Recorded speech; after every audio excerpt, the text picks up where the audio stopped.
Capítulo 31. As curiosidades de Capitu.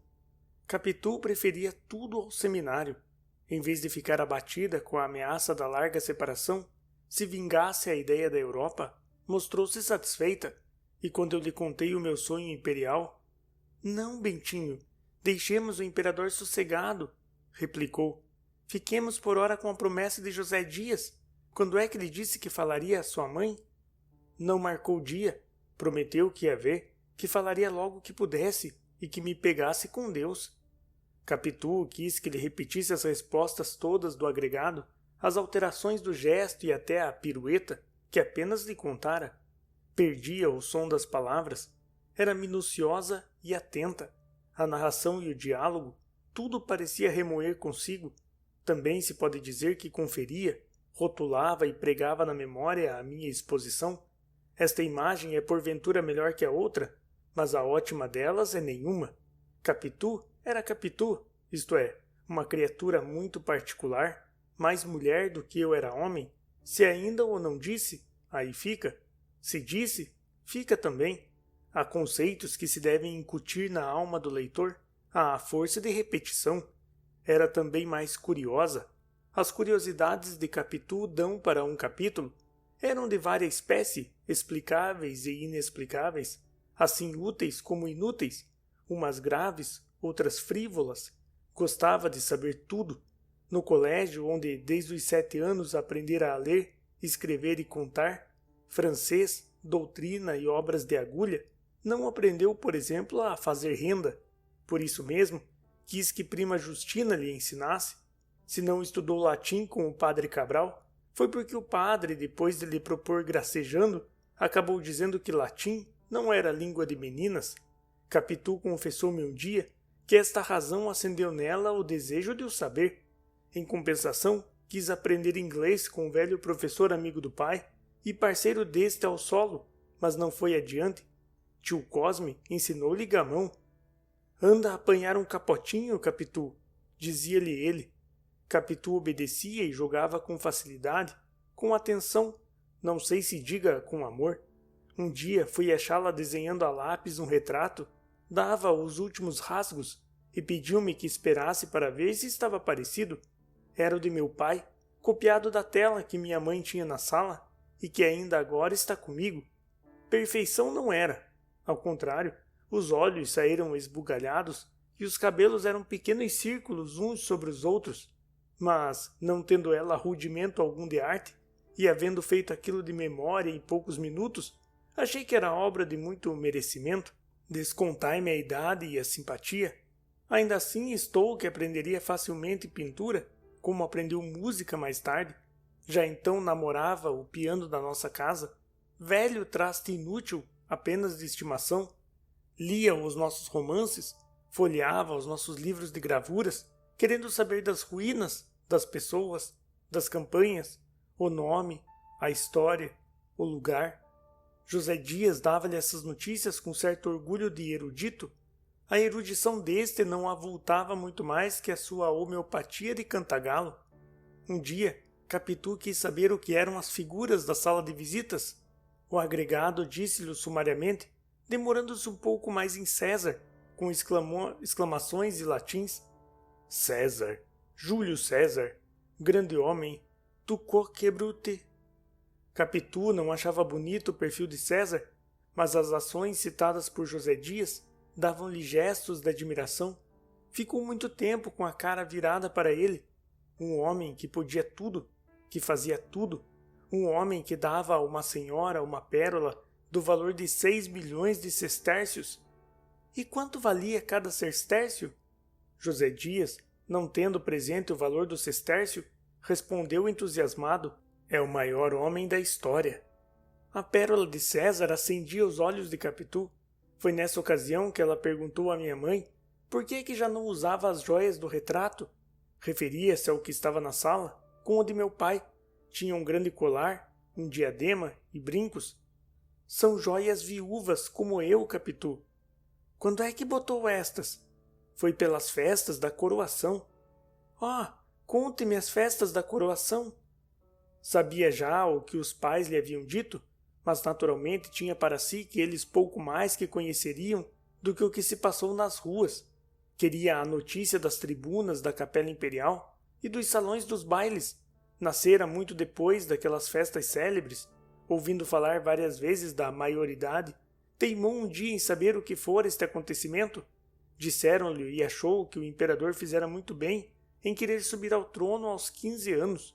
Tudo era matéria às curiosidades de Capitu, mobílias antigas, alfaias velhas, costumes, notícias de Itaguaí, a infância e a mocidade de minha mãe, um dito daqui, uma lembrança dali, um adágio da colar.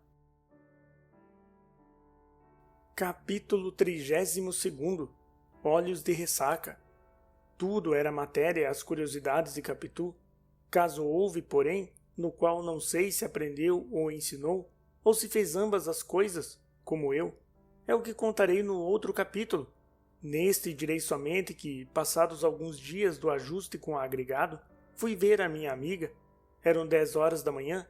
Dona Fortunata, que estava no quintal, nem esperou que eu lhe perguntasse pela filha. Está na sala, penteando o cabelo, disse-me. Vá devagarzinho para lhe pregar um susto. Fui devagar, mas ou o pé ou o espelho traiu-me. Este pode ser que não fosse. Era um espelhinho de pataca, perdoai a barateza, comprado a um mascate italiano, moldura tosca, argolinha de latão, pendente da parede entre as duas janelas. Se não foi ele, foi o pé, um ou outro.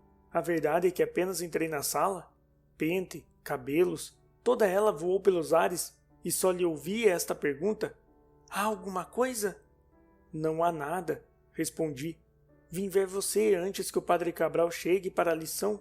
Como passou a noite? Eu bem. José Dias ainda não falou? Parece que não. Mas então, quando fala? Disse-me que hoje ou amanhã pretende tocar no assunto. Não vai logo de pancada. Falará assim por alto e por longe, um toque. Depois entrará em matéria. Quer primeiro ver se mamãe tem a resolução feita? Que tem, interrompeu Capitu. E se não fosse preciso alguém para vencer já e de todo, não se lhe falaria? Eu já nem sei se José Dias poderá influir tanto. Acho que fará tudo se sentir que você realmente não quer ser padre, mas poderá alcançar. Ele é atendido. Se, porém, é um inferno isto. Você teime com ele, Bentinho. Teimo. Hoje mesmo ele há de falar. Você jura? Juro. Deixe ver os olhos, Capitu. Tinha-me lembrado a definição que José Dias dera deles, olhos de cigana oblíqua e dissimulada. Eu não sabia o que era oblíqua, mas dissimulada sabia, e queria ver se podiam chamar assim. Capitu deixou-se fitar e examinar. Só me perguntava o que era, se nunca os vira. Eu nada achei extraordinário. A cor e a doçura eram minhas conhecidas. A demora da contemplação creio que lhe deu outra ideia do meu intento. Imaginou que era um pretexto para mirá-los mais de perto, com os meus olhos longos, constantes, enfiados neles, e a isto atribuo que entrassem a ficar crescidos e sombrios, com tal expressão que... Retórica dos namorados. Dá-me uma comparação exata e poética para dizer o que foram aqueles olhos de Capitu. Não me acode imagem capaz de dizer, sem quebra da dignidade do estilo, o que eles foram e me fizeram. Olhos de ressaca? Vá, de ressaca. É o que me dá a ideia daquela feição nova. Traziam não sei que fluido misterioso e enérgico, uma força que arrastava para dentro, como a vaga que se retira da praia nos dias de ressaca. Para não ser arrastado, agarrei-me às outras partes vizinhas, às orelhas, aos braços, aos cabelos espalhados pelos ombros, mas tão depressa buscava as pupilas. A onda que saía delas vinha crescendo, cava e escura, ameaçando envolver-me, puxar-me e tragar-me. Quantos minutos gastamos naquele jogo? Só os relógios do céu terão marcado esse tempo infinito e breve. A eternidade tem as suas pêndulas. Nem por não acabar nunca deixa de querer saber a duração das felicidades e dos suplícios. Há de dobrar o gozo aos bem-aventurados do céu, conhecer a soma dos tormentos que já terão padecido no inferno e seus inimigos. Assim também a quantidade das delícias que terão gozado no céu os seus desafetos aumentará as dores aos condenados do inferno. Este outro suplício escapou ao divino Dante, mas eu não estou aqui para emendar poetas. Estou para contar que, ao cabo de um tempo não marcado, agarrei-me definitivamente aos cabelos de Capitu, mas então com as mãos, e disse-lhe, para dizer alguma coisa, que era capaz de os pentear, se quisesse. Você? Eu mesmo. Vai embaraçar meu cabelo todo, isso sim. Se embaraçar, você desembaraça depois. Vamos ver. Capítulo 33. O penteado. Capitu deu-me as costas, voltando-se para o espelhinho. Peguei-lhe dos cabelos, colhi-os todos e entrei a alisá-los com o pente, desde a testa até as últimas pontas, que lhe desciam à cintura. Em pé, não dava jeito. Não esquecestes que ela era um nadinha mais alta que eu, mas ainda que fosse da mesma altura, pedi-lhe que se sentasse. Senta aqui, é melhor. Sentou-se. Vamos ver o grande cabeleireiro, disse-me rindo. Continuei a alisar os cabelos com muito cuidado e dividi-os em 2 porções iguais para compor as 2 tranças. Não as fiz logo, nem assim depressa, como podem supor os cabeleireiros de ofício, mas devagarinho, saboreando pelo tato aqueles fios grossos que eram parte dela. O trabalho era atrapalhado, às vezes por desazo, outras de propósito para desfazer o feito e refazê-lo. Os dedos roçavam na nuca da pequena ou nas espáduas vestidas de chita, e a sensação era um deleite. Mas, enfim, os cabelos iam acabando, por mais que eu os quisesse intermináveis. Não pedi ao céu que eles fossem tão longos como os da aurora, porque não conhecia ainda esta divindade que os velhos poetas me apresentaram depois, mas desejei penteá-los por todos os séculos dos séculos, tecer 2 tranças que pudessem envolver o infinito por um número inominável de vezes. Se isto vos parecer enfático, desgraçado leitor, é que nunca penteastes uma pequena, nunca pusestes as mãos adolescentes na jovem cabeça de uma ninfa. Uma ninfa. Todo eu estou mitológico. Ainda há pouco, falando dos seus olhos de ressaca, cheguei a escrever Tétis. Risquei Tétis. Risquemos ninfa.